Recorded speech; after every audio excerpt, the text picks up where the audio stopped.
பிதா குமாரன் பசுதாவியின் பேராலே ஆமென். கிறிஸ்துவுக்குள் மிகவும் பிரியமானவர்களே, உங்களுக்கு நன்மை உண்டாகும் என்று சொல்லி நீதிமான்களுக்கு சொல்லுங்கள் என்று சொல்லி ஏசாயா தீர்க்கதரிசி எழுதின புத்தகம் அதிகாரம் 3வது அதிகாரத்திலே 10வது வசனத்திலே அழகாக குறிப்பிடப்பட்டிருக்கிறது.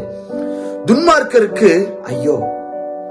நாம் நீதிமான்களாக இருக்கக்கூடிய பட்சத்துல நம்முடைய வாழ்க்கையில நன்மை உண்டாகும். பிறர் நம்மை ஆண்டவருடைய நாமத்தினாலே நம்மை ஆசீர்வதிக்கின்ற பொழுது அந்த ஆசீர்வாதங்கள் எல்லாம் நமக்கு பழிக்கும். ஆனால் நாம் துன்மார்க்க ஜீவியம் செய்து கொண்டிருந்தோம் என்று சொல்லி சொன்னால் நமக்கு ஐயோ என்று சொல்லி அழகாக குறிப்பிடப்பட்டிருக்கிறது. நான் நீதிமானாக இருக்கிறேன். ஆபிரகாம் நீதிமானாய் இருந்ததுனால அந்த பாலைவன தேசமானது பாலும் தேனும் ஓடக்கூடிய தேசமாக அது மாறியது. எதனால? ஆண்டவர் அவரை ஆசீர்வதித்தார். அந்த ஆசீர்வாதத்தினால அவர் செய்த காரியங்கள் எல்லாம் வெற்றி பெற்றன. நான் நீதிமானாக இருக்கக்கூடிய பட்சத்துல கர்த்தர் என்னை ஆசீர்வதிக்கிறார்.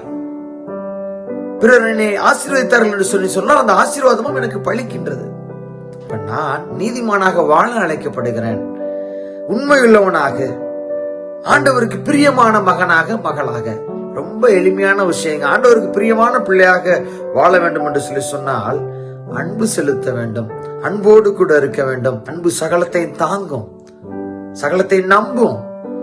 எத்தனையோ பேர் நம்ம வாழ்க்கையில நம்ம நம்பி நம்மளை ஏமாத்திருப்பாங்க, நம்மை நம்பி காயப்படுத்திருப்பாங்க. அவங்களை நம்ம மன்னிக்கிறோம் அல்லவா? அப்பொழுது நாம் நீதிமான்களாக மாற்றப்படுகிறோம்.